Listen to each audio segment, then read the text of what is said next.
Nous sommes de retour, mesdames et messieurs, cette fois-ci pour recevoir notre premier invité, Patrick Makanga, communicateur de la FDC.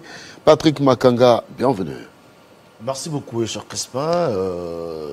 Je profite de l'occasion pour dire bonsoir à tous les Congolais et beaucoup plus ceux qui sont scotchés en train de nous suivre cet après-midi.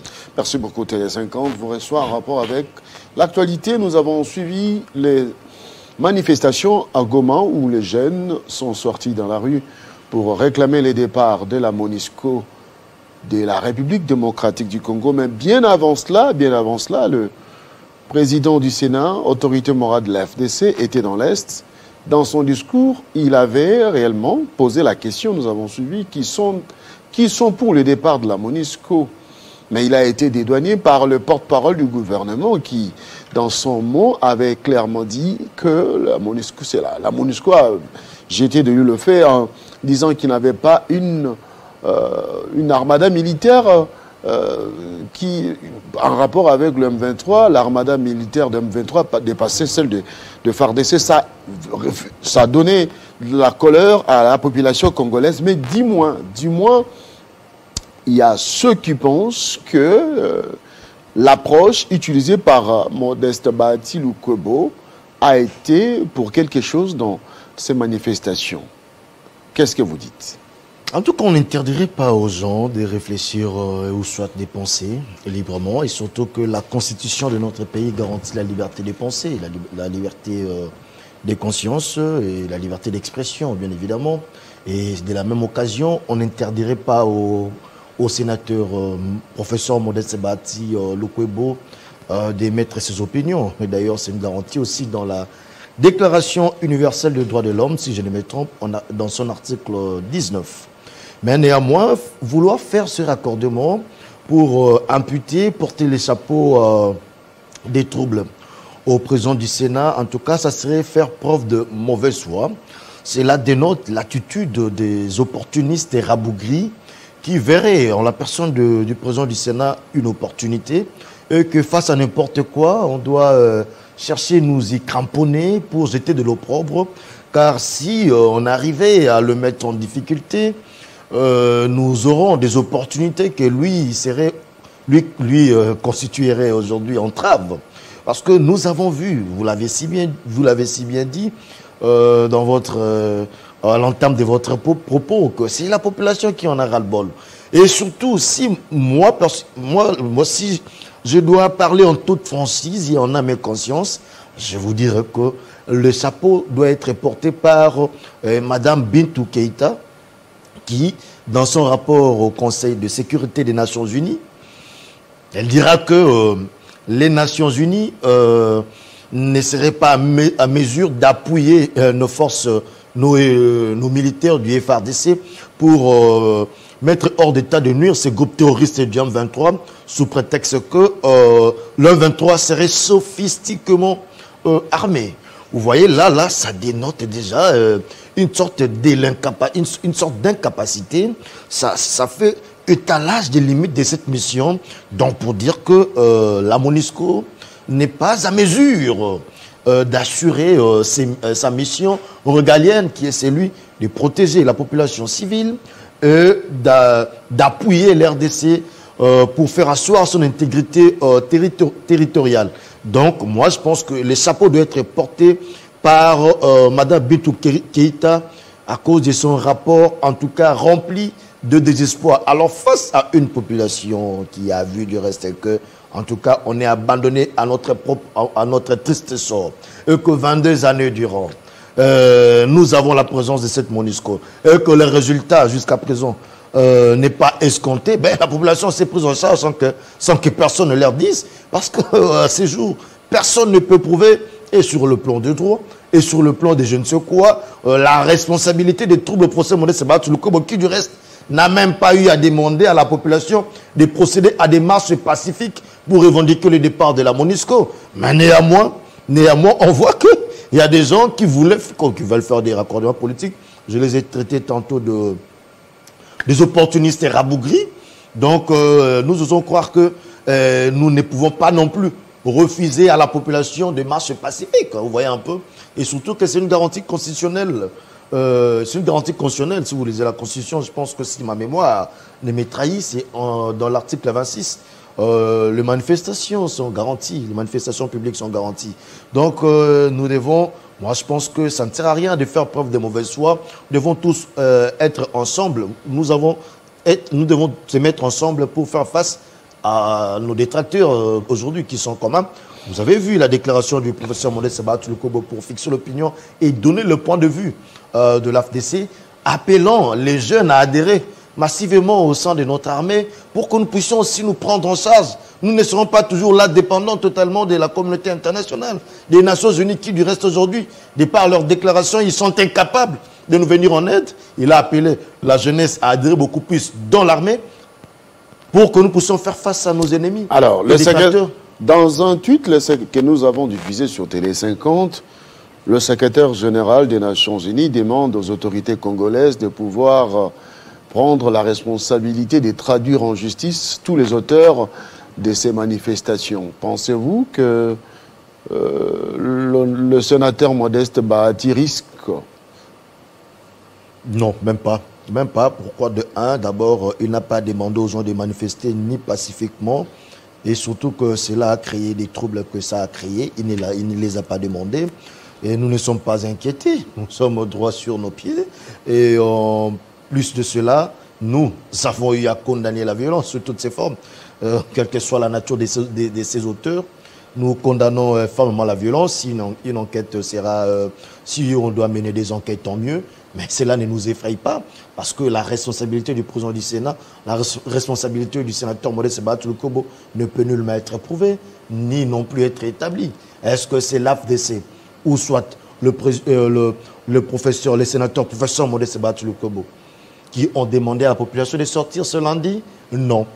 Est-ce que cette marche qui a dégénéré a été revendiquée par nous de l'AFDC? Non. Donc, il ne faut pas chercher un bouc émissaire pour faire porter les chapeaux. Néanmoins, nous savons que la MONUSCO a échoué lamentablement dans sa mission. Une question que nous avons demandé pacifiquement. Très bien. Déplier bagages parce que ils ont fait preuve de leur ils ont fait preuve de leurs limites. Et d'ailleurs, c'est aussi une façon que la MONUSCO, la communauté internationale par le biais des Nations Unies, pouvait saisir comme opportunité pour qu'ils puissent soit mieux faire leur travail. Aujourd'hui, Bounagan est occupé pendant que nous avons la plus grande mission des Nations Unies au monde sur le sol congolais. Non, moi je pense que ça ne vaut pas la peine de chercher des boucs émissaires.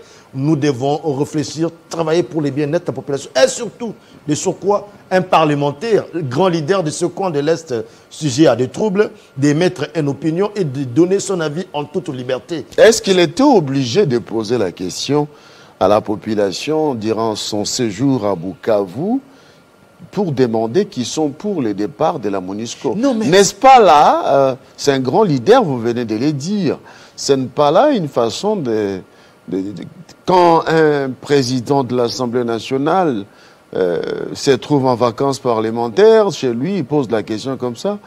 C'est une question politique, c'est pas téléguidé. Non, en tout cas, cher Crespin, dites-moi un peu, mais qui est monsieur Modeste Bahatouloukobo, le professeur Modeste Bahatouloukobo? Il est qui? C'est un parlementaire, c'est un représentant du peuple. C'est quelqu'un qui doit rester à l'écoute. Que demande la base? Que demandent des gens que je suis censé représenter? Et surtout, si vous voyez bien cette vidéo, c'est la population qui l'a interrompu. Vous avez dit quoi? On veut que la MONUSCO parte. Vous avez dit quoi? On veut que la MONUSCO parte. Soulevez la population s'est prononcée là-dessus. Nous ne devons pas chercher des boucs émissaires. S'ils veulent établir des responsabilités, il faut condamner ou soit inculper toute la population de l'Est victime d'ailleurs, qui vivent la souffrance sur leur peau. Hein, s'ils veulent chercher des boucs émissaires, qu'ils aillent arrêter toute la population de l'Est victime des guerres en permanence. Toute cette population de l'Est qui ne savent plus aujourd'hui rester chez eux. L'intrusion du groupe terroriste M23 a fait en sorte que plus ou moins 110 000 civils congolais puissent se déplacer de leur domicile respectif. Aujourd'hui, ils vivent dans des conditions pas très bonnes. Ils vivent dans des conditions très, très déplorables. Alors, moi, je pense que les Nations Unies doivent tenir le taureau sur les cornes. Sur les cornes, pour qu'ils puissent jouer pleinement leur rôle. À la limite, il serait mieux qu'ils partent carrément, pacifiquement, pas dans des troubles. Pas en essayant de saccager les patrimoines, ou bien s'attaquer aux personnels de MONUSCO. Ouais, là, ça, c'est une sorte... La masse a un peu dégénéré. Pour vous, qui serait à la base de cette opinion qui pense que le Modeste Bahati, président du Sénat, serait à la base de l'appel à manifestation? Est-ce que c'est une récupération politique pour vous? Ceux qui pensent qu'il serait à la base de cet appel à la manifestation qui a dégénéré, causant mort d'homme, où on a vu que les casques bleus ont tiré à balles réelles sur la population civile sans armes, où on a aussi vu que certains manifestants ont eu à saccager des bureaux, le patrimoine, hein, d'une manière générale, le patrimoine de MONUSCO, de la MONUSCO, ainsi que des fois des personnels physiques, ce qui dirait que c'est le professeur Modeste Bahati Lukwebo qui serait à la base de cela. C'est purement de la mauvaise foi, c'est purement une récupération politique des opportunistes, je l'ai bien dit. J'insiste, je souligne en gras, rabougris, en perte de stratégie, parce qu'il va donner l'impression comme si seul le professeur Modeste Bahati Lukwebo est plus congolais que eux. Moi, je pense qu'on est tous Congolais, on doit prendre conscience. Sur ce qui se passe à l'est de la République démocratique du Congo, c'est une affaire qui concerne toute la région.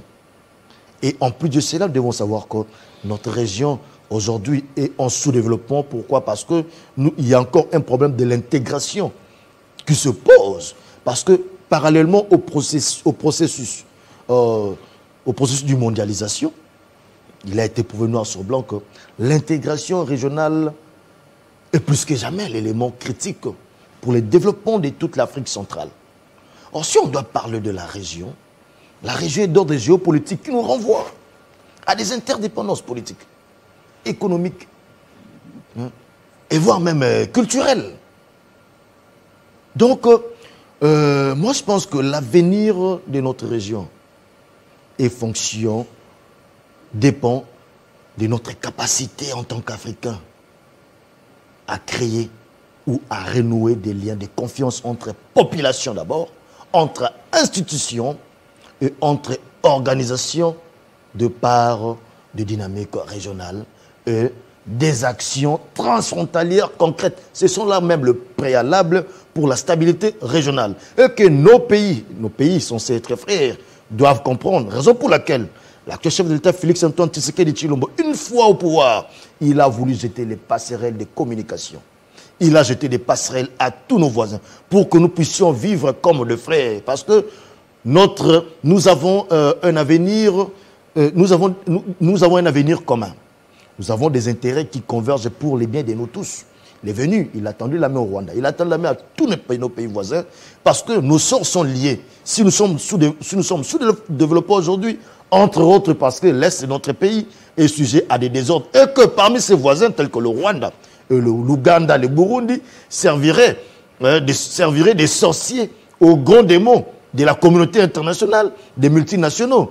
Et eux aussi doivent prendre conscience, ils doivent dire non à ces gens-là pour que la paix revienne. Parce qu'on ne serait pas toujours là, nous, Africains, en train de quémander de l'aide de la communauté internationale. Parce que, de la communauté internationale des Nations Unies, parce que la présence même de la MONUSCO ici prouve aussi une sorte de la dépendance.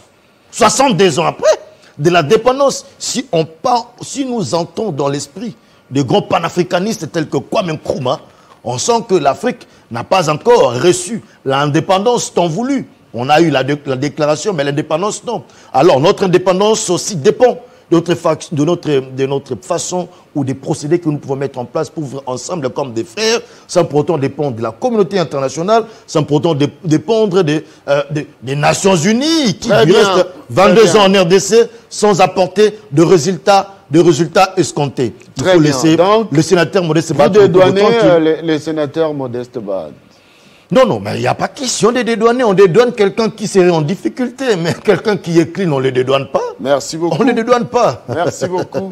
C'était là Patrick Markanga, communicateur de la FDC. communicateur aussi de l'Union Sacrée. Merci d'avoir accepté l'invitation. C'est moi qui vous remercie, cher Crespa. Mesdames et messieurs, pause.